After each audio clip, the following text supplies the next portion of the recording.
በዛሬው ዝግጅታችን እንግዲህ የምናነሳው ለቺቭኒንግ ስኮላርሺፕ እንዴት አድርገን እናመለክታለን፣ ከዛስ በኋላ ለኢንተርቪው ስንጠራ የምናደርገው ዝግጅት ምን ይመስላል የሚለውን ለማንሳት ሞክራለሁ። አይ ቲንክ ማመልከቻው ላይ ዋናው ነገር ብዙ መረጃ ማስገባት ነው። ቤዚክ ኢንፎርሜሽኖች ናቸው። names, places we live in, and education, experience, and things like that. And the studies we apply for in the UK universities.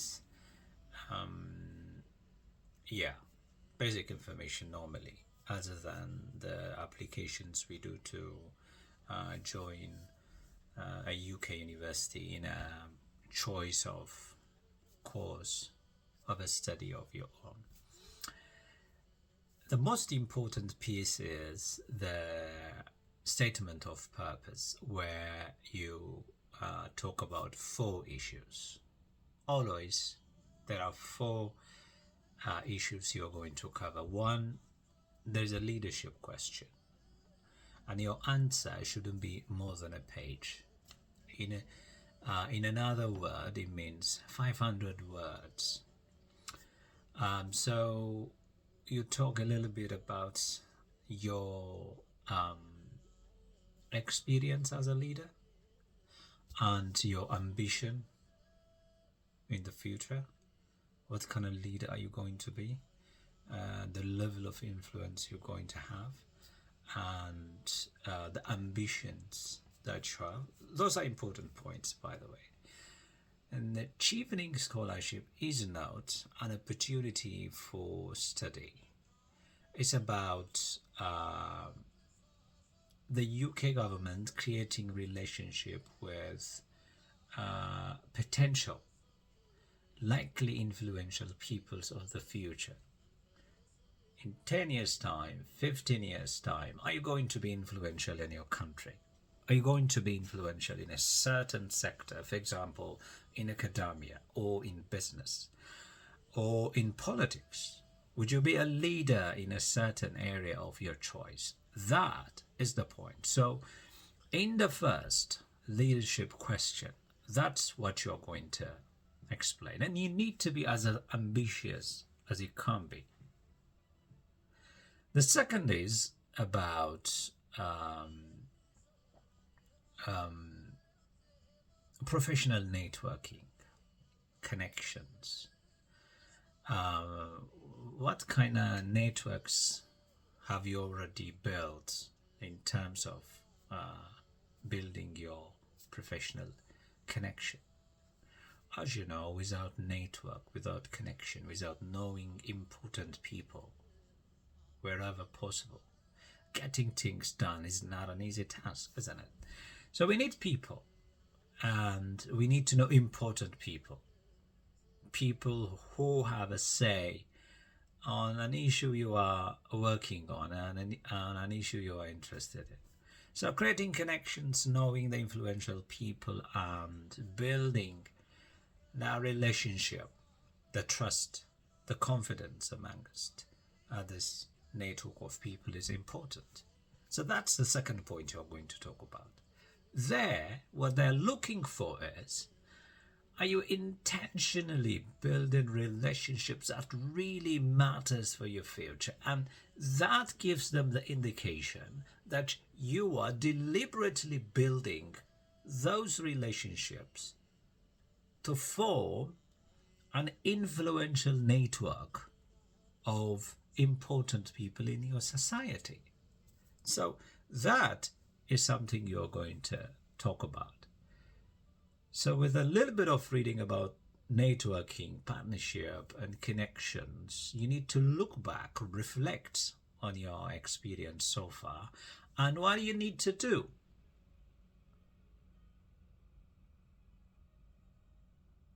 to build a better future. That shows the level of influence you're going to have.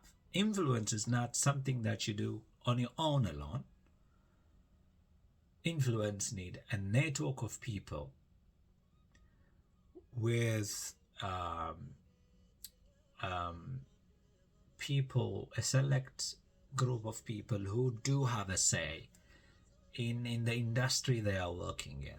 They can be in government, in academia, in NGOs, in international organizations, wherever they work, in private business. Are you deliberately planning and connecting with people? That's the second point. The third that you write about is your ambition. What are you going to be? What are you going to do? 5 years down the line, 10 years from now, 15 years from now, if I bump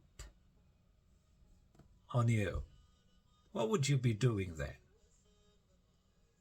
Are you going to be a prominent businessman? Are you going to be a prominent politician?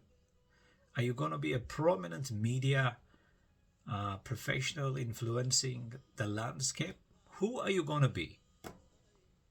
So here, you're not going to tell us that you're going to do your PhD, that you're going to get married, that you're going to have children. That's not what the scholarship is looking for. What they are interested in is, what is the level of ambition you have and the kind of influence, the kind of business you run, the kind of power you would have. They want you to show them that. That's very important. The fourth is about cultural understanding. It's about knowing where you are going. It's about knowing what exactly you are going to learn from the UK. Is it only about the education, or are there some cultural things? Is there anything that you learn from the geography there, the weather condition, the technology, lifestyle, new lifestyle, things are different. Back in Ethiopia, the way we live, the transport system we have, the shopping experience we have, the food, the weather condition, we do have a lot of sun. Out here, it's cold. What does that mean in terms of living here? Are you prepared for that? Do you know what you're going to meet with? So are you prepared for that in terms of clothing, in terms of adapting yourself to that weather condition? And on top of that, the education system here, the infrastructure within the education system here is different from what we have there. Do you have any idea? Have you talked to people who've been here before you? How do the libraries work? How do the classrooms work? Do you simply open the doors and get in there? Is that how it works? No, there are lots of new things. Do you simply pay money and use transport, taxi or whatever? That's not how it is working here. So in the fourth statement, you're going to talk about adapting to the new culture, lifestyle, and learning things here and there, tweaking your way of living and behavior, and consuming as much as you can from the new environment and taking something that can better life back in Ethiopia. So talking about that is very important. So these are the 4 statements, maximum that you write for each of them. A page is the maximum. And that means 450 words or 500 max. And you need to capture your thoughts about leadership, 1, your networking and professional relationship for influence, 2, 3, the kind of influence that you're going to create and the kind of business you're going to run 10, 5, 15 years from now. And 4th, the way you're going to adapt in the new environment and the new lifestyle that you're going to learn and how you adapt in that environment and what your expectations are, and are you prepared to live within that new condition? Those are the important questions you're going to answer. The rest, they're basic questions. In the interview again, These are the 4 questions you are going to discuss about. Therefore, you need to work on those questions and prepare for that. And they are kind of behavioral kind of interview questions. We'll talk about that in the next video. Bye for now.